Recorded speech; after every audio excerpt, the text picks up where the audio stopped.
Hey everyone, Hiawatha Productions here. Welcome back to another video.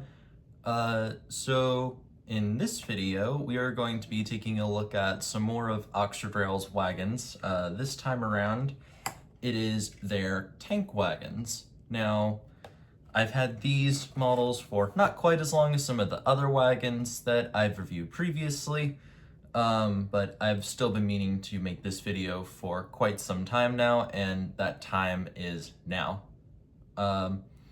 So yeah, big thank you to those of you who actually watched my last video, which I believe was like 2 people. Anyways, yeah, we're gonna go ahead and get stuck into this review video. So I'll get the camera reset and we'll go ahead and unbox these wonderful models. See you in just a moment. All right, camera's been reset, so we're gonna go ahead and get these 2 wonderful models out of their boxes. We're gonna start with this one, I don't know how you can see that, Anglo-American. So I've had these models for a little while now. I got this one back in, I believe, March of 2025.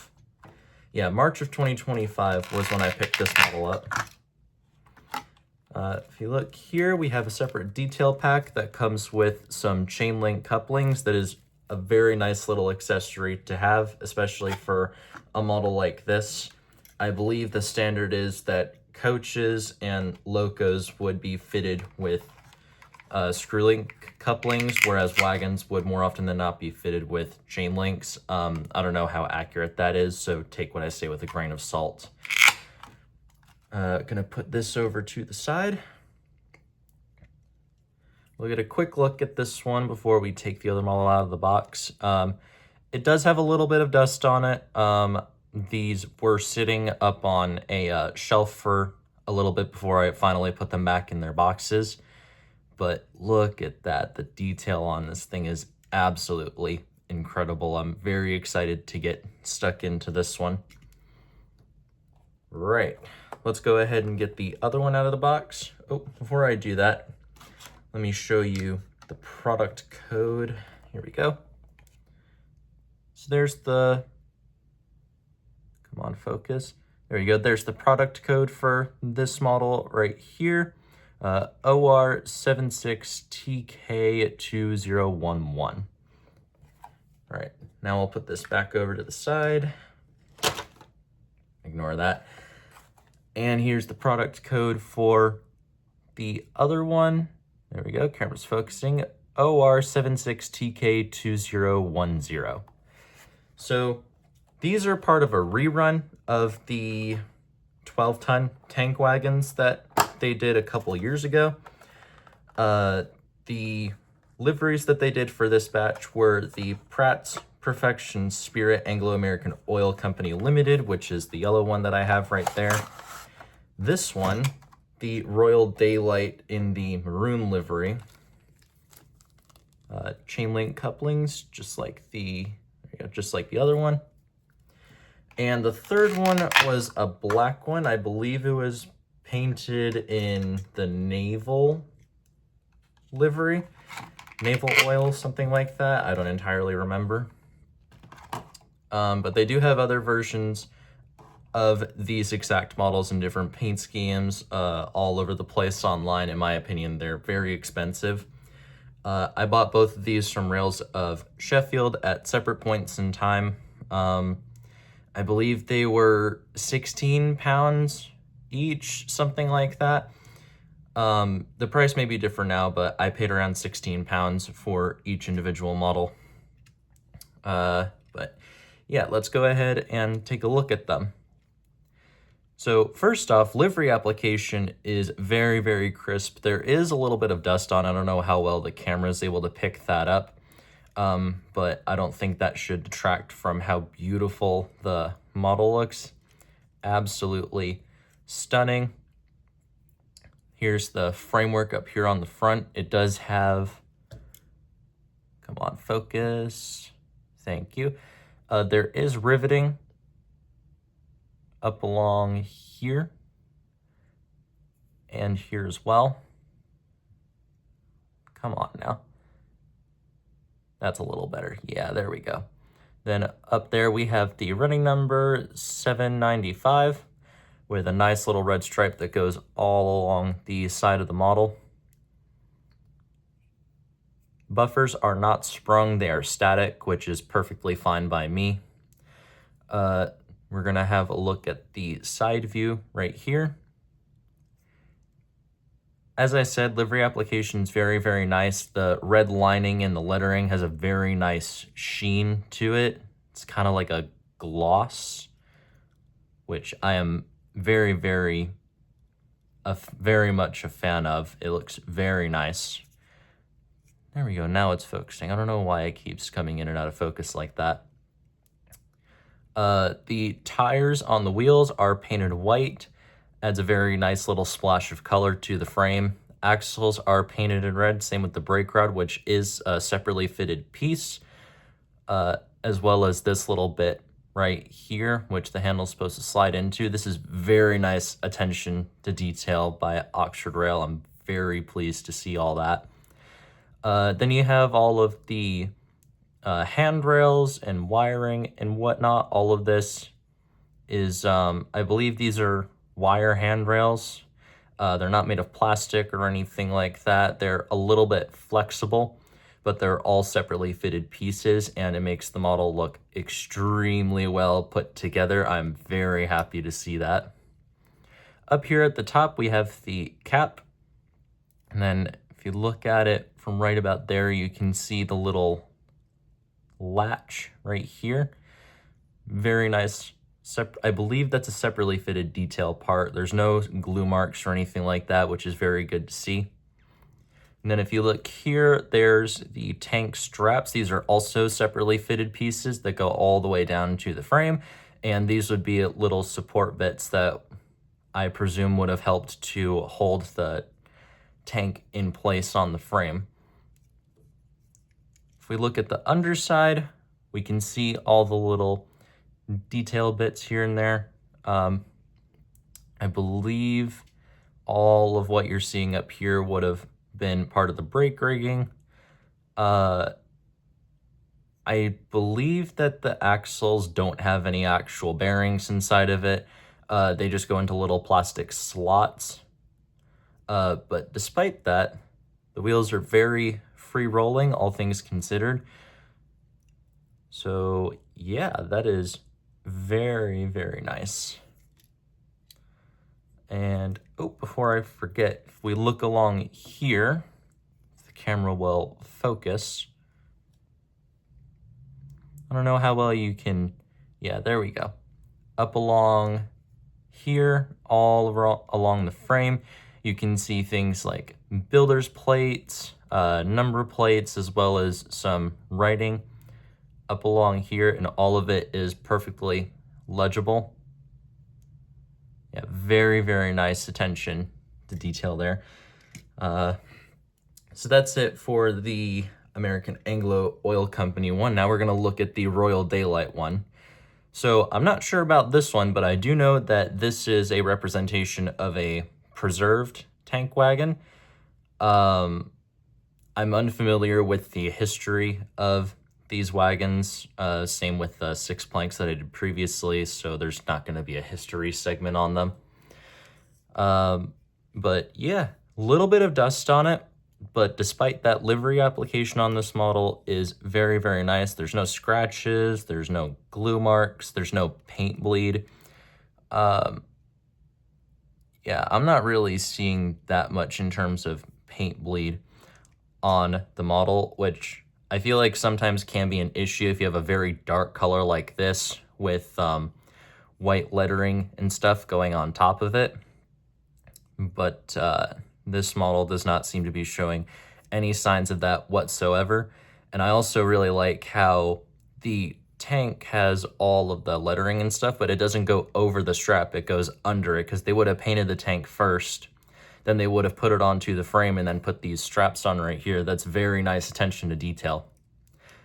Just like on the other one, the tires are painted white, but there's no None of the frames have any bits picked out in red or anything like that. It's just all black. There's a little white bit right up here for the brake handle. Then if the camera will focus, you can see all the words and lettering and stuff up along here underneath where it says daylight, as well as the builder's plates. Over here is the, come on, focus. Focus.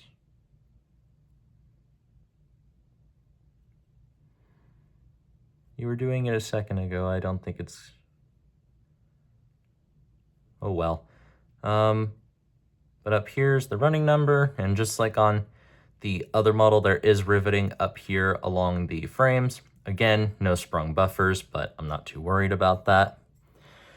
Then here on the underside, you can see all of the brake details and whatnot. And I didn't point this out on the other one, but the actual chassis, it's not a flat chassis with a whole bunch of little plastic bits all over the place to keep everything clipped together. The chassis is very much open framed, and you can see the sections where the tank will just sit on top of it. It's not held together by anything that's extremely noticeable. It actually looks very well put together. I believe the model's actually held together by 2 screws, one here and one there underneath the NEM tension lock coupling. So you'd remove those, unscrew it, and then this part would be able to just lift out of place. However, with that being said, I believe that some of the detail bits may end up having to be removed in order for that to happen. Fortunately, I don't have a need to remove the body from its chassis or anything like that. Again, the wheels are very free rolling. I give them a little, yeah, that's very, very nice to see. I believe this one might be a little more free rolling than the other one was. Then obviously up here you have the little separately fitted pieces for the cap on the tank. Right, so I am very, very pleased with these models so far. They look great. There's nothing wrong with the detailing whatsoever. As far as I'm concerned, in terms of accuracy, based off of the minimal knowledge I actually know about the original prototype and the preserved example, Oxford Rail did a absolutely incredible job with these 2 models, and I will very much be picking up more of these in the future. I don't know if I'll be picking them up from Rails. I'll probably pick them up from the model center and have them renumbered so that, you know, I don't have any duplicates of the same model. But all things considered, these are very nice models, and judging by detail alone, I could very much highly recommend them. However, we haven't even gotten to the running portion of the video yet. So if you want to know how well these are I'm gonna run on tracks that are set up on the floor like I have here, then you're just gonna have to stick around and see what happens. So we'll get these down onto the tracks, do a little rolling test, set up a train, get some running shots, and we'll just see how they perform. I will see you guys down on the track. All right, we're down onto the floor, so we can do the rolling test really quick. Apologies for the shaky camera work. Hopefully I will be able to get that sorted one day. But really quick, we're gonna see how well these roll on their own, starting with the Royal Daylight tanker. I'll move the other one out of the way. So we're gonna give it a little push up the slight incline and see if it'll roll back. No, it does not. These do have a very good amount of weight to them, I will say. So it did roll back a little bit. I didn't push it, but we're gonna give it a little shove.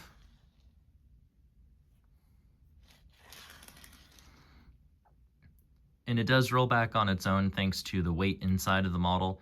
I will say, I feel like these models would probably benefit from some sort of bearing arrangement that is not the axles just going straight into the axle boxes right there.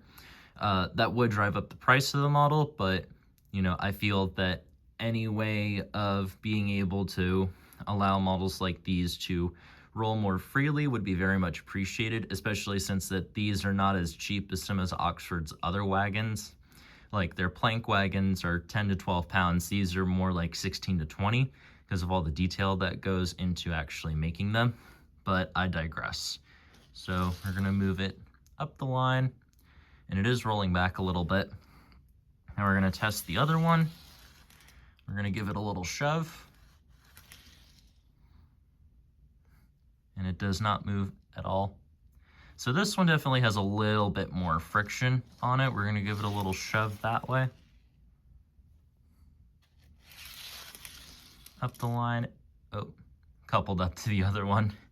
Definitely a little more resistance on this one, but all things considered, I'd say they're fairly free rolling. But yeah, that's it for this portion of the video. I'm gonna go ahead and get my Bachmann Lancashire and Yorkshire Class 5 this time, get a little train set up, and we'll get some running shots with these models. Hope you enjoy.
Well, folks, I think that's going to be about it for today's review of Oxford Rail's magnificent 12-ton tank wagons. Before I get into my final thoughts of it, I remembered something. I didn't actually give a score for the 6-plank wagon review. I'm going to be giving the 6-plank wagons a 10 out of 10, simply because I didn't really find anything wrong with them. I thought they were immaculate, great value for money. And yeah, so moving on to these two models, I honestly have to say I'm giving these models a 9.5 out of 10.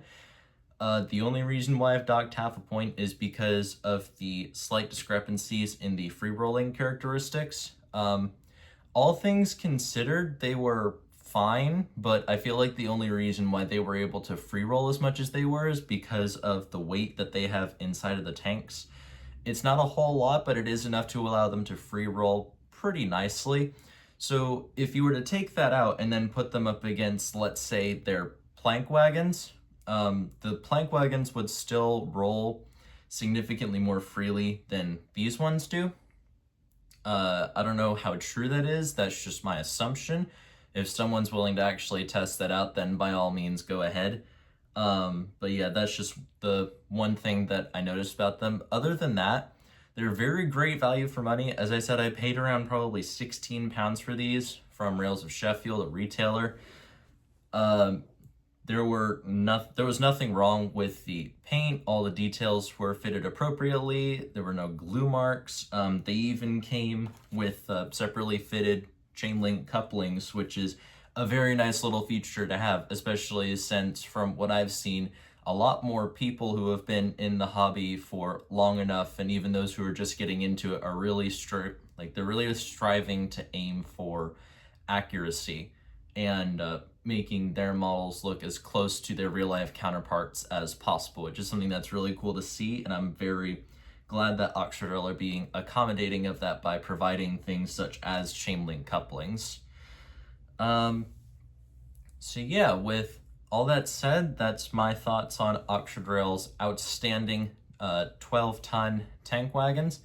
If you guys enjoyed the video, please let me know in the comment section down below if you have any critiques or anything like that in terms of how I make my videos. Also, feel free to leave a comment. And if you enjoy content like this, then leave a like, subscribe, share this video with your friends, anyone else who may actually find this interesting. I'm trying to get this channel up to 1,000 subscribers by the end of the year. Fingers crossed that I'll actually be able to do that. But I'm going to do whatever I can to keep bringing the best content possible to the channel. So with all that being said, once again, thank you all for watching the video, and this is Hiawatha Productions signing off. I'll see you guys in the next one. Later.